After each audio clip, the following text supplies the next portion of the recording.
Olá, amigos de Ideal Espírita, bem-vindos a mais uma reflexão espírita do dia.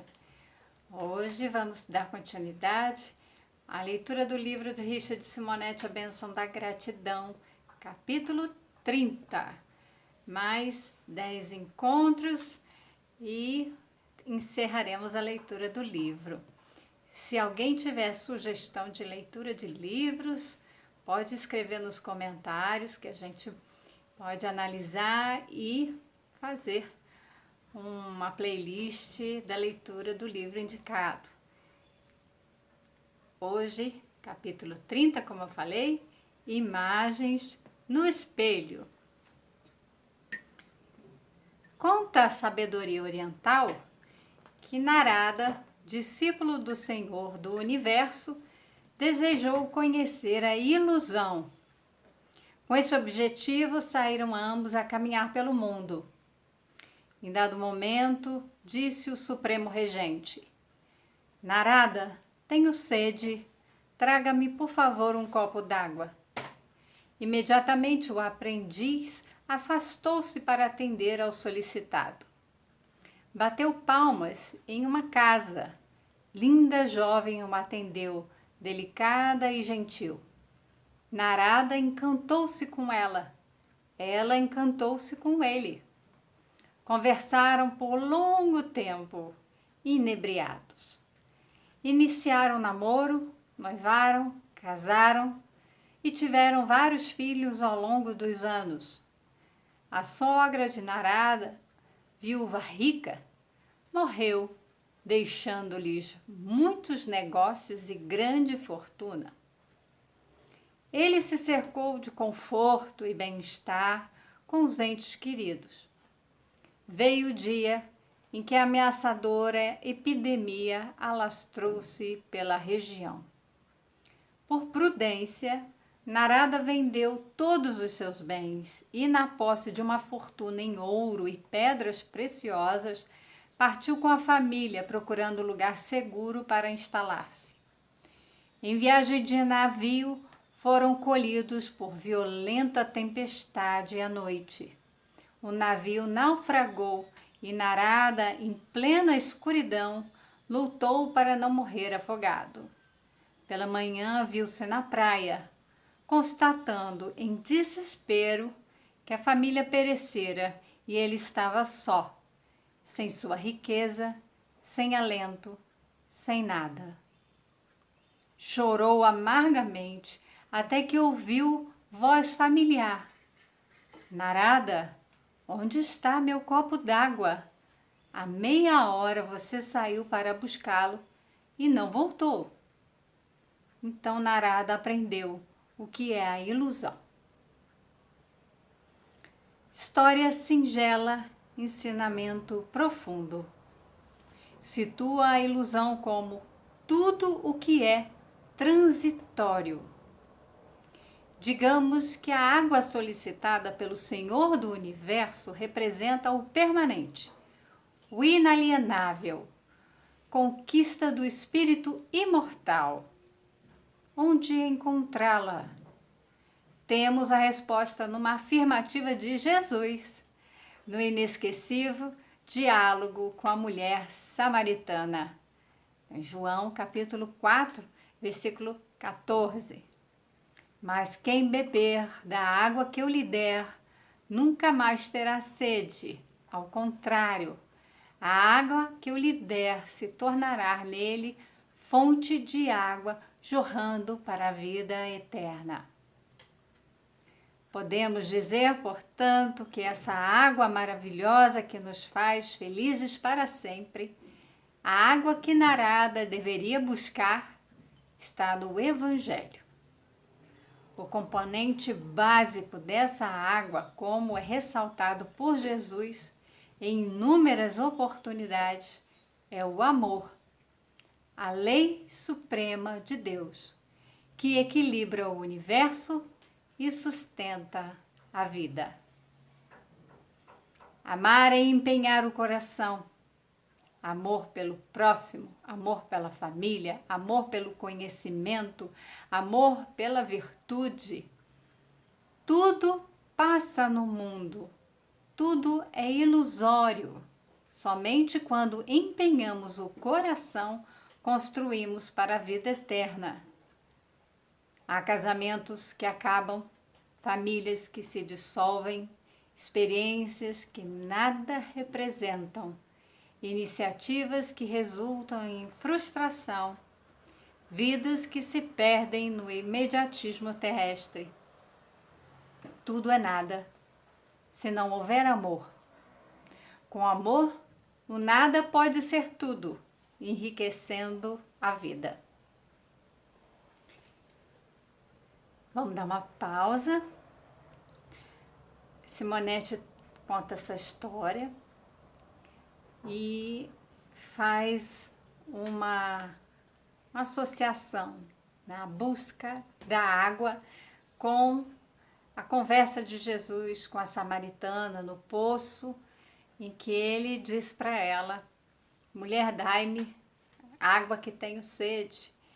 E ela se assusta com Jesus conversando com uma samaritana e ele traça ali uma conversa com ela e diz que há uma água em que, se a gente beber, jamais teremos sede. Então, nessa história, a água representa o que é permanente, ao contrário do que geralmente nós vivemos, que é transitório, aquilo que passa. Tudo que passa, ele aqui na história coloca como ilusório. Nós temos a ilusão da riqueza. O dinheiro não nos torna ricos. Ele nos faz ficar endinheirados. Ter dinheiro, ele deve ser um meio e não o fim da nossa vida. Não o propósito da nossa vida, nos tornarmos ricos com a posse do dinheiro. O dinheiro, ele é um veículo, ele é um meio para que a gente possa fazer algo. Então é nobre. Tudo que Deus nos concede é para o nosso bem. Então, se existe o dinheiro, é para que a gente possa usá-lo como um instrumento, um recurso para construir algo do bem, algo divino, algo que é pautado na lei do amor. Então, o dinheiro deve ser utilizado para o bem de todos e não para o bem egoísta, né? Para o bem próprio. Isso é um exemplo, né? Mas a gente pode colocar nas relações, quando a gente entende que o filho é a razão da nossa vida, ou naquele casamento, aquela pessoa é a razão da nossa vida. E aquelas pessoas não são posse nossa. Nós não temos a posse de ninguém, nós não temos nem a posse do nosso corpo que fica, e tudo é concessão divina, tudo é permissão. Deus coloca no nosso caminho, na nossa vida, para aprendizado, para nos tornarmos pessoas mais conscientes daquilo que é permanente. O que é permanente e é essa água que nos mata a sede, permanece, é o amor. A lei de Jesus, né? Todos os ensinamentos de Jesus, a lei não, desculpa, todos os ensinamentos de Jesus foram para deixar claro para nós que é a lei do amor que está na base de tudo, que é a essência de tudo, que Deus, o Pai, é amor. Daí, Simonete coloca a primeira epístola aos Coríntios, capítulo 13, versículo 1 a 13, que a gente conhece, já foi cantada, mas o apóstolo Paulo deixa claro: ainda que eu fale a língua dos homens e dos anjos, se não tiver amor, serei como metal que soa ou sino que retine. Vê o sino, blém, blém, blém, blém, né? Ou metal, que faz aquele barulho. É um único barulho. Ele não tem sentido, né? Então, eu posso falar todas as línguas do mundo, mas se eu não tiver amor, o que eu falar não faz sentido. É uma repetição de sons. Ainda que eu tenha o dom de profetizar e conheça todos os mistérios e toda a ciência, ainda que eu tenha tamanha fé a ponto de transportar montanhas e não tiver amor, nada serei. Então, eu posso profetizar, posso ver o futuro, conhecer todos os mistérios da vida. A minha fé, ela transporta montanhas, mas o amor fala da sua essência, você nada será. E se você nada será, não adianta todo o conhecimento do mundo, não adianta saber, porque é preciso juntar esse conhecimento com o amor, porque aí ele vai ter uma finalidade nobre. E ainda que eu distribua toda a minha fortuna para os pobres e o meu próprio corpo para ser queimado, se não tiver amor, nada disso me aproveitará. Olha que lindo.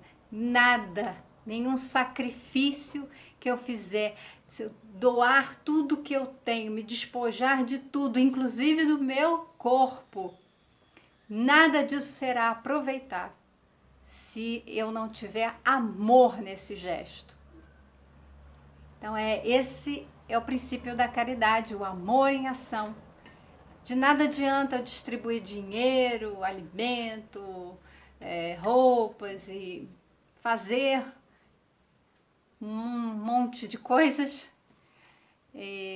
se não tiver ali o meu sentimento, o amor dirigindo as minhas ações.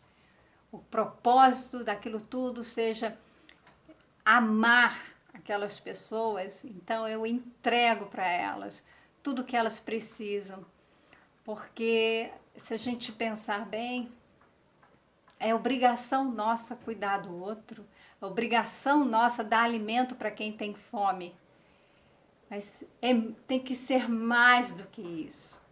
O amor, a vontade de ajudar, a vontade de que aqueles lá que a gente doa, né, toda a fortuna para os pobres, amar aquelas pessoas como nossos irmãos. Então, o amor é sofredor, é benigno. O amor não é invejoso. O amor não trata com leviandade, não se ensoberbece. Então, o amor, ele não se coloca no patamar elevado, se achando superior aos outros. Ele é humilde.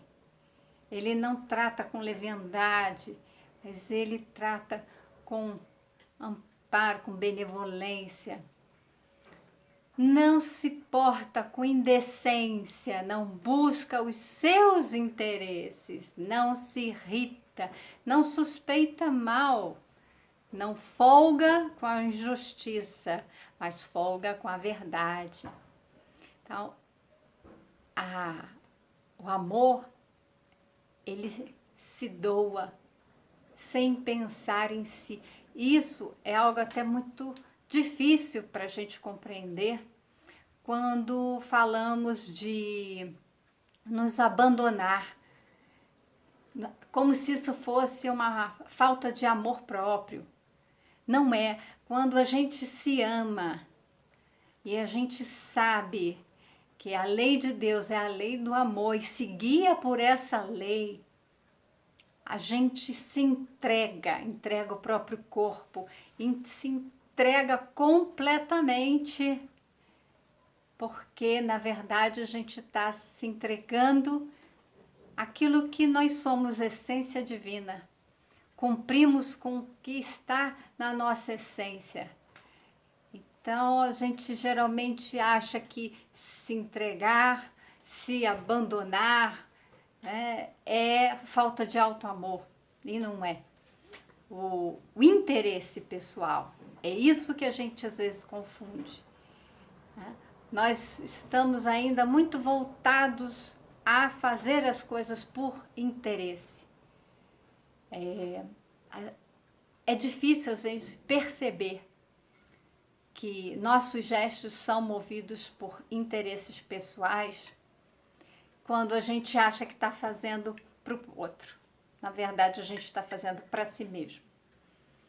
Ainda vai haver um momento em que, quando a gente compreender o amor e for tomado por esse sentimento, nós vamos entender que entregar-se a esse amor é estar no amor. Entregar-se à vontade divina, abandonando todo o interesse pessoal, é entregar-se a esse amor, é ser amado e se amar. Então, quem ama não se irrita, não desconfia do outro, não suspeita mal.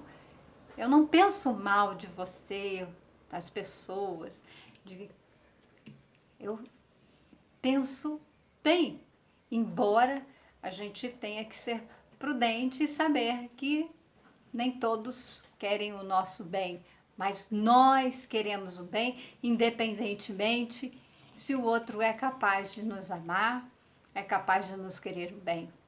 Outro dia eu li um texto, usava as imagens da Alice no País das Maravilhas, do coelho, como se o discurso entre eles fosse algo que Lewis Carroll escreveu. Não foi, é um texto apócrifo, ou seja, um texto que se usa desses personagens para trazer ali um diálogo e nos transmitir a ideia de que aquilo está nas obras de Lewis Carroll.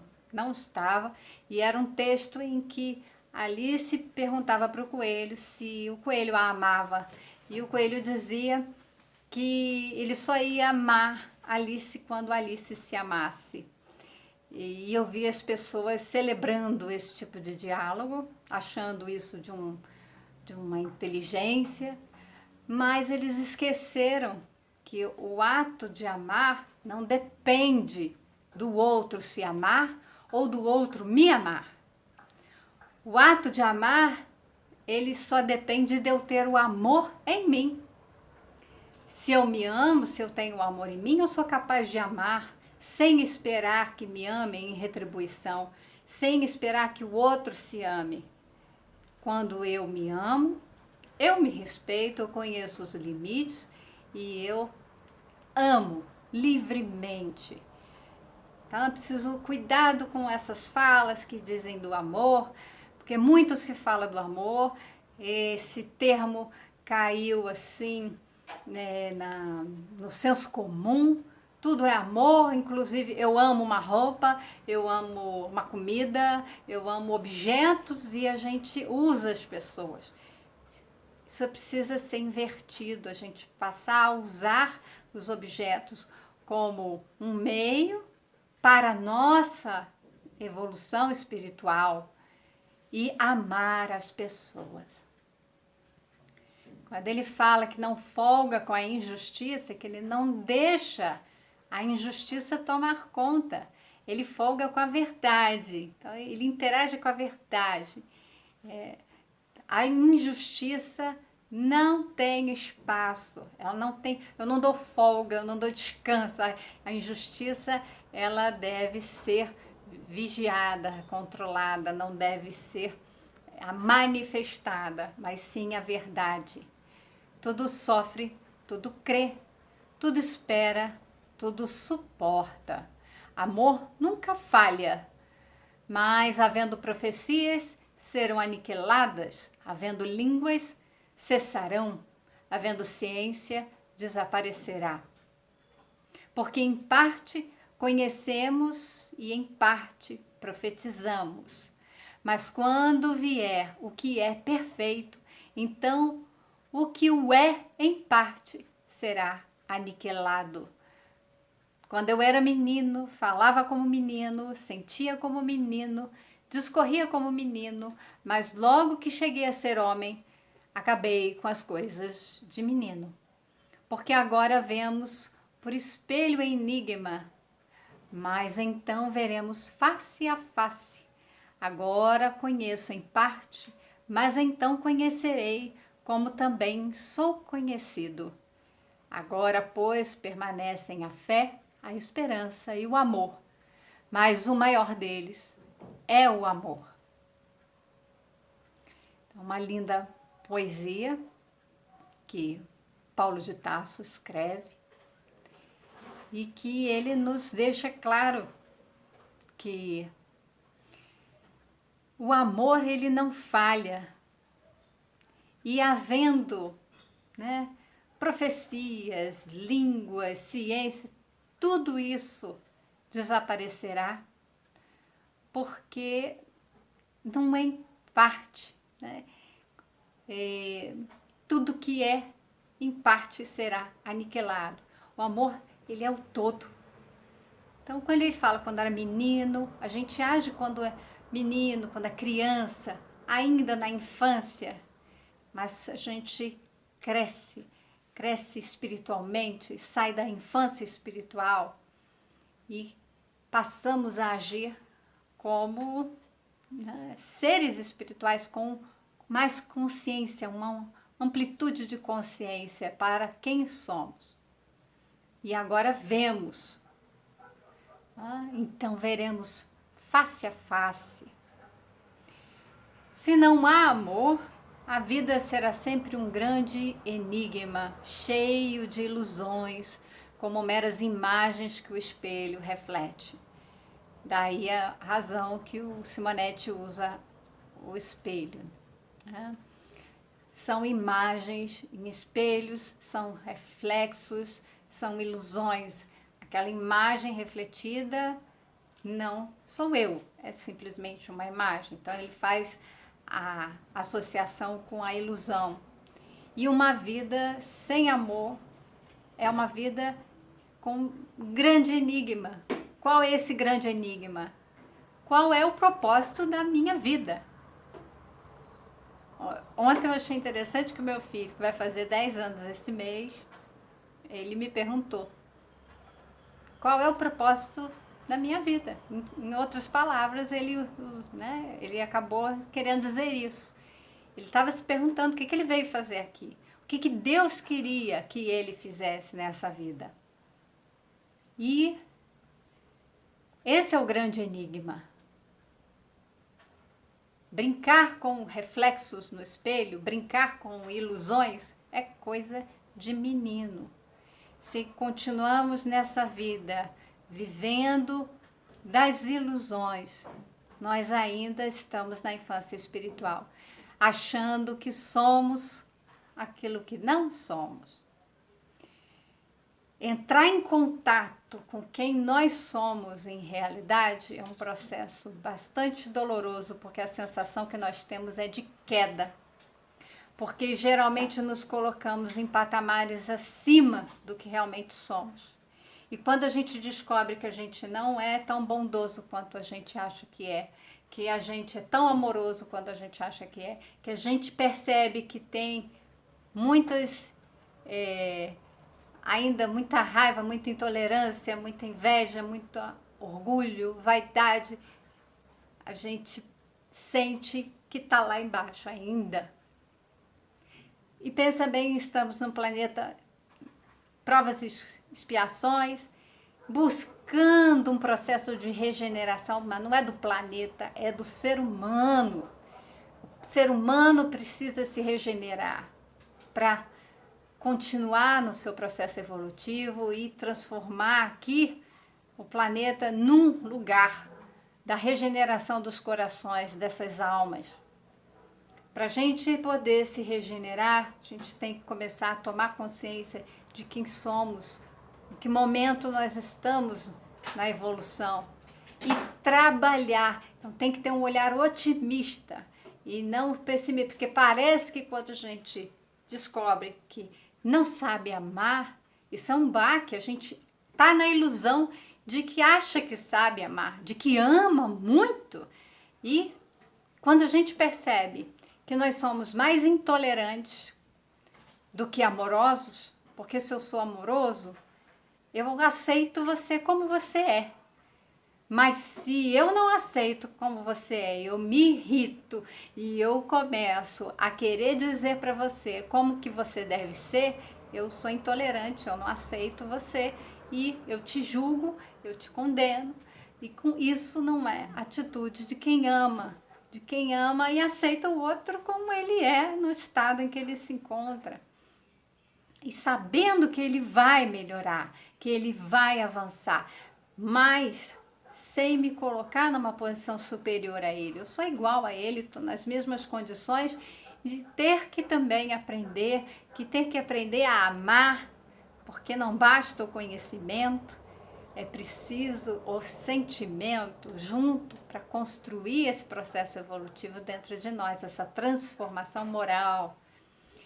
E quando nós nos vemos nesse patamar, a gente parece que é tomado assim de um impacto, né? Um pessimismo, ou então, ai, nossa, eu sou tão ruim assim, isso nos incomoda, mas é preciso aceitar para dizer, ok, tudo bem ser assim, Deus me ama sendo assim, eu preciso me amar sendo dessa forma que eu sou e buscar me tornar aquilo que eu quero ser. E nisso tem o otimismo presente. Aquele investimento vale a pena para a gente se tornar aquilo que a gente quer ser. Então, nós somos adultos, espíritos suficientemente vividos para buscar a realidade, o que é perene e não o ilusório. Simonetti vai dizer, nós somos adultos. Será que nós realmente somos adultos espiritualmente falando? O corpo não revela maturidade espiritual. A idade do corpo físico simplesmente é um processo fisiológico, natural, do envelhecimento do corpo. O que importa é o crescimento espiritual, né? A maturidade espiritual. Pode ter 90 anos e ter uma maturidade espiritual de uma criança, ser um espírito ainda na infância espiritual. Mas, então, se somos, vamos dizer, adultos, com a expressão que ele usa, então, se somos espíritos com certa maturidade, para ter consciência, nós já não vamos mais buscar o ilusório, nós vamos buscar a realidade. Nós vamos viver naquele patamar real, né? Na nossa condição real. Vamos reconhecer que estamos naquele lugar e vamos reconhecer o trabalho que é necessário fazer para a gente chegar onde a gente quer. Com a tranquilidade, porque a gente sabe que a evolução não dá saltos. É tempo de cultivar o amor. Nós estamos no tempo de cultivar o amor. Jesus nasceu pobre, num lugarejo pobre, numa região pobre, num país pobre, mas tinha o essencial, o amor. Com amor formou um grupo de homens igualmente humildes para transmitir sua doutrina renovadora. Reveladora também. Uma nova concepção de Deus. Um Deus diferente do Jeová, da tradição mosaica, terrível, agressivo, disposto a vingar-se até a 4ª geração dos que o ofendessem. Jesus nos revela um Pai amoroso, a conduzir seus filhos pelas veredas retas da justiça, como exalta o salmista. Então, João, em sua primeira epístola, capítulo 4, versículo 16. Deus é amor. Quem está em amor está em Deus e Deus nele. E fica a lição. Tudo o que fizermos com amor de quem guarda Deus no coração terá caráter perene, ultrapassando as miragens ilusórias. Foi com o exercício desse amor que os discípulos ampliaram o movimento cristão e lhe deram perenidade, situando aquele humilde filho da Galileia como a personagem mais importante da história, tão importante que dividiu o tempo entre antes e depois dele. Então, os seus discípulos levaram a mensagem do Cristo e transformando com isso a história, ao ponto de vivermos hoje o ano 2020 depois de Cristo. E quando Allan Kardec indagou no Livro dos Espíritos, questão 625, qual a figura maior da humanidade, o mentor espiritual que o assistia, respondeu simplesmente: Jesus.